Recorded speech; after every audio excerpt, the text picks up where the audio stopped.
Hello everybody, welcome to AstroEdify. We are going to talk about Saturn-Ketu conjunction today. Whenever Saturn and Ketu are in yoga, sitting together in any house, in any zodiac sign, then what are the general results of this conjunction? Positive, negative, both, that we are going to discuss. And often this yoga is considered to be negative, but it has potential to give quite excellent results as well. What are they that we are going to see? So let's start this video.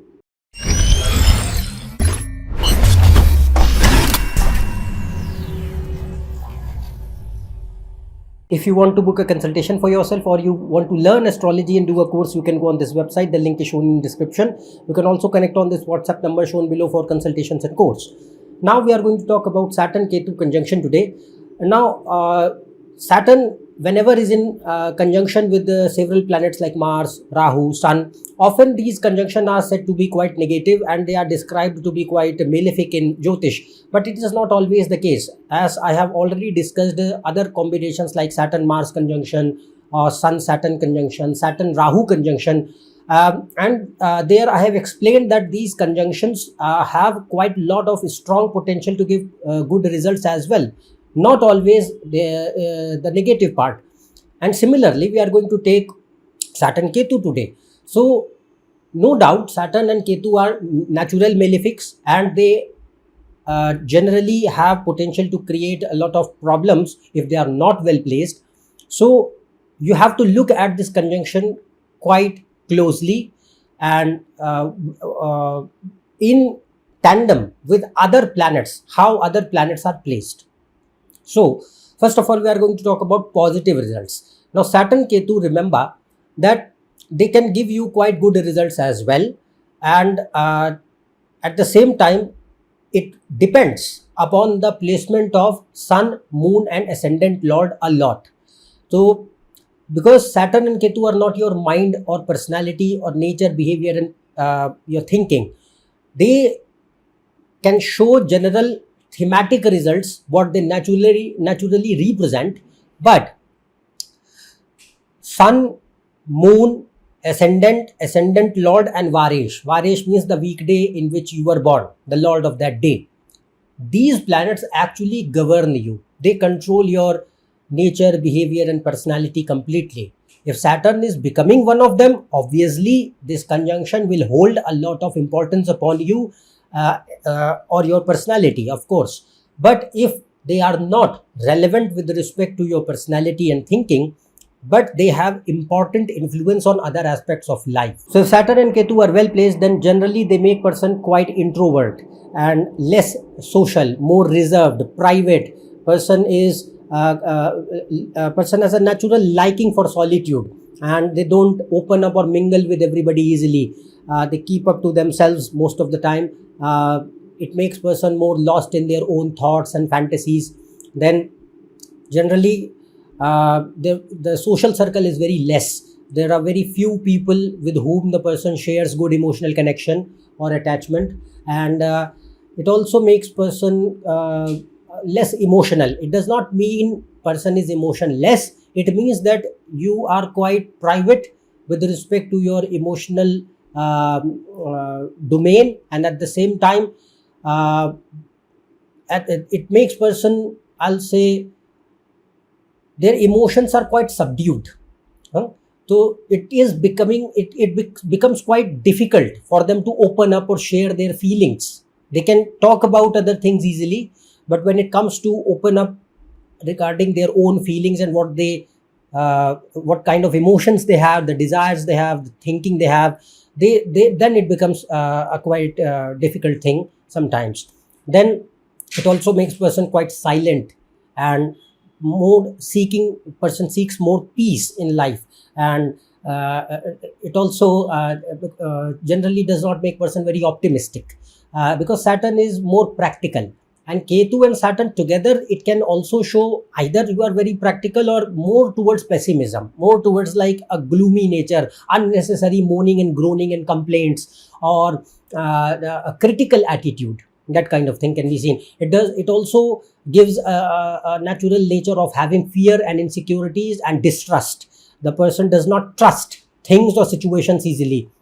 Then it can also make a person quite secretive and more very keen in observation, and also it can make you good at communication, but person will be quite less talkative, more silent, poor emotional expression, even though you can talk about general things in life, but when it comes to opening up with respect to your emotions, then it becomes a tricky thing. Then it also gives a very sharp insight and intuitive nature, good at research and analysis, and able to judge correctly. That is Saturn Ketu. That natural gut feeling, which we say na, intuition, that is also very good. Then at the same time, it can enhance self-doubt. Not necessarily that all the time person is having low self-esteem or confidence, but Saturn Ketu can show any kind of self-doubt or nervousness before getting onto the things. Even if you are well capable or skilled, but still that feeling that maybe I will not be able to do it, or how other people will see me, or those kind of things, that kind of thing can be seen with Saturn Ketu sometimes. So self-doubt, stage fright, or shyness, a lot of shyness can be seen. Then at the same time, it makes person more lethargic, lazy, and high in procrastination. Then so discipline part is not very great, although they are able to do their things, even if it is at the last moment. Most of the time it is like deadline is there and now we have to just complete it. So that kind of attitude can be given by these planets. Then one thing which can be seen is that everything happens with delay, particularly the house where they are placed, the things related to that house, like fifth house, education or relationships or children. So delay in them can be seen. Seventh house, marriage or businesses. 10th house, career. 11th house or second house, family, money, speech. So any kind of delay, any kind of challenges, any kind of struggles, they come first, and then the things ultimately happen. So Saturn Ketu is a combination. Saturn Ketu, Saturn Rahu, both of them, they don't give you results easily. They test you, they throw challenges, they make you face struggles, and they create a lot of delays, and then they manifest the things. And most of the time it also generates like a lack or loss of excitement. Like even if it's like the person has lost excitement or interest in that same thing that they were pursuing before, so now it's like whether it happens or not, I don't care anymore, and now it happens. So that kind of result can be seen with Saturn Ketu most of the times. Then it also can be expected of Saturn Ketu that this conjunction does, even if it gives you material success, it does not give you contentment, particularly related to the areas where they are sitting, like the house they are sitting in. So the things related to that house, they cannot give you general, or the planets, let's suppose the house where they are sitting, or if any other planet is sitting with them. So see, so that the areas that planet which is sitting with them, the areas that planet controls, maybe in that part of life as well, they can show discontentment, dissatisfaction, detachment, distance, isolation, inner emptiness, meaninglessness, dullness, boredom after a certain point of time.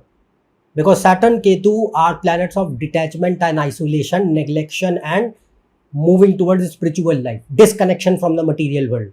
So no matter how much prosperity, wealth, money, career growth, family life, relationships, marriage, whatever you have, they are not going to generate the feeling of satisfaction or sukha, contentment and happiness from them. Some or the other way, they will constantly be creating this kind of feeling of big inner emptiness and meaninglessness and some kind of dissatisfaction all the time. So that is how they function. You can't escape it. The only thing is that why do they do it? The reason is they motivate or force the person to move towards the spiritual life. If you are able to move towards the spiritual life, then only they can help you to generate or attain that level of peace and satisfaction that you are actually craving. Otherwise, from the material world, they can give you things, or other planets can help you to achieve great accomplishments, but they cannot give you peace and satisfaction no matter what you try. So that is Saturn-Ketu. And Shani-Ketu all the time will help you to seek meaning in life. If they are well placed, seek meaning in life. Hence, they can show that if you don't see any meaning in some work or anything, then you can expect any stability or challenges in that domain. Let's suppose I don't see meaning in marriage.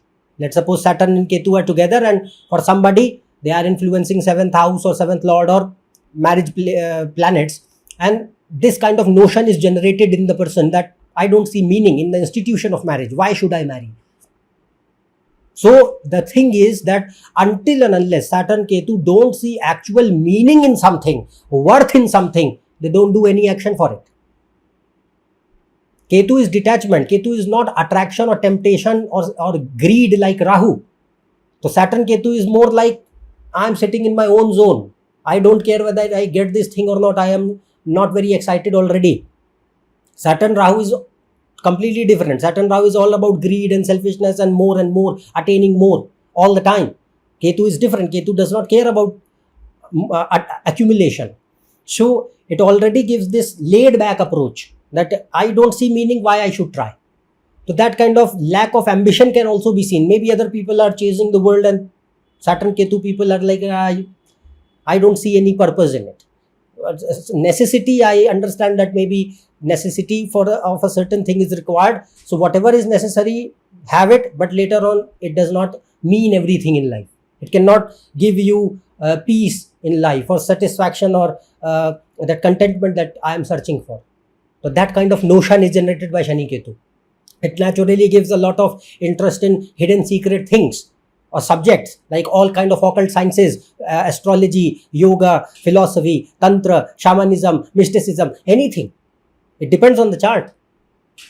And Shani Ketu, always, if they are well placed, they will always teach you through life experiences and big transformations, which shatter your ego. Shatter your ego means they help you to make you realize that you are not the doer. You think that everything is in your control. No, you are just a puppet in the game of big Maya, nothing else. So that kind of realization, they make the person see it, that everything is, most of the things are out of your bounds. So just have certain kind of humility and surrender and know who you actually are and go for knowing who you are. So they generate existential crisis. They make you detach from the world. They give you desirelessness gradually. And if excellent spiritual combinations are present, for spiritual combinations, Sun, Moon, Ascendant Lord, Jupiter, Saturn, Ketu, Dharma Trikona, 1st, 5th, 9th house, Moksha Trikona, 4th, 8th and 12th house must be strong. And Atma Karak, planet with the highest degree. If all these planets which control your spiritual life, they are well placed, will naturally make you more towards spirituality rather than the material world. So what will happen? Shani Ketu function excellent in this domain. Hence, this conjunction is considered brilliant for spiritual growth and progress. And it has full capacity not only to generate initial existential crisis, it starts the journey from this, but with gradual meaninglessness, it gives you jnana, self-knowledge, self-awareness, detachment, sadhana, tapasya, siddhis, kundalini jagran, and natural self-realization that who I am, and I know that I am that one supreme consciousness, nothing else. This is a combination which has capability to give mukti, liberation. But for that, excellent other combinations must be present. So Shani Ketu is a brilliant yoga. We can see Shani Ketu means a yogi and a tapasvi, a siddha. Siddha means a person who is self-realized and liberated. That is Shani Ketu. So that is their power, that is their capacity. You just understand that this conjunction is considered brilliant. It is a very excellent combination instead of Shani Rahu combination. So Shani Ketu is not a combination to be afraid of. The only thing which I say that if anybody has it, you just have to understand that everything is impermanent, and at the same time everything will end one day. Nothing is under my control, and at the same time, if you have a natural inclination to know your own true self and surrender towards God or yoga or do whatever meditative practice or spiritual practice, whatever suits you, your life will be fine. Only then you will have peace of mind, only then you will have contentment. Otherwise, Shani-Ketu can create a lot of problems for the person. But all the excellent results which were there, that I have explained. Now, if they are badly placed, by badly placed I mean that Saturn-Ketu are not in good rashis, they are not in own sign or exaltation sign, they are sitting in enemy sign, debilitation sign, no Neech Bhanga is occurring, and parallelly, the zodiac sign in which they are sitting, the lord of that sign is badly placed. Then, most importantly, Sun, Moon, Ascendant Lord or Jupiter are negative. Mainly Sun, Moon, Ascendant Lord are not well placed, because Saturn-Ketu can function only on the ground that how your personality controllers are placed. So Sun, Moon, Ascendant Lord, Varesh, they control your personality. If they are well placed, then they can give you a good results. If they are not well placed, Saturn-Ketu will give you only bad results. That is the point. So in negative aspects, what we can expect is, first of all, now spirituality will not be there. This capacity to understand the higher self and move towards the spiritual life and surrender and all those intuitive understandings will not be there. What will happen? Rather, it will create a lot of fear, insecurity, a lot of confusion, no concentration, no attention, poor decision making, a high sense of depression, great fears, all the time anxious and depressed, low self-esteem, self-comparison, inferiority complex, suicidal tendencies, extreme nihilism and big meaninglessness with no actual capacity to move towards spirituality at all. All kind of mental problems, all kind of mental and psychotic problems can be seen. Anxiety, depression, bipolar, schizophrenia, or any kind of suicidal behaviors, any mental problems, you name it. Saturn-Ketu can show if Sun, Moon, Ascendant Lord are badly placed. Then no ambitions, or even if ambitions are there, no will to do anything. Very poor willpower, no discipline, leave things incomplete, no courage, no competitive spirit, cowardly behavior, utter meaninglessness, constant feeling of being a loser and a failure.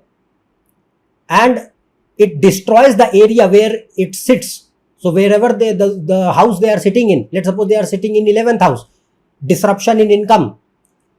In 10th house, disruption in career. In 7th house, disruption in marriage. 4th house, disruption in family and peace of mind or emotional stability.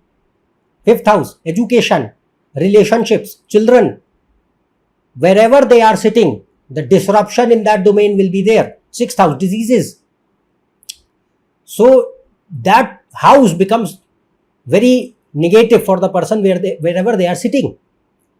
And they can show constant struggles, delays, failures, pain and suffering with no capacity to move towards self-realization or spiritual path. If they are influencing the money and finances in the chart, like 2nd house, 11th house or anything, then they can show financial crisis, losses, either you are not able to build assets or you lose them, poverty, loans, debts, or high career instability, unemployment, no growth, no name, no recognition, any kind of court cases, litigation, family life can be destroyed or disrupted, bad marriage, or marriage becomes very cold, dull, boring, burdensome, with no love and attachment at all, no conjugal life. And it forces the person to be alone. You don't want it, but it will force the person to be alone. Even if you have people around you, it will be like, even if I have people around me, still I feel alone, suffocated, or I just feel trapped. So that is their nature. So negative is also possible, which I discussed. But like I told you, this yoga is not always negative. Negative is possible. When it is possible, I explained. But this yoga is brilliant as well. So only suggestion for people who have Saturn-Ketu is that try to connect with the spiritual life as much as possible. Whatever religion or culture you belong to, it doesn't matter. If you are not able to connect with either bhakti, like devotion, religion, surrender, or yoga, like path of meditation, or philosophy, path of jnana, try anything. If you are not going to move towards that spiritual connection, you will not be able to balance your personality, your life with this combination at all. The more you think I have things under my control, the more attachment you have, the more greed you have, the more you think that I will pave my own way all the time.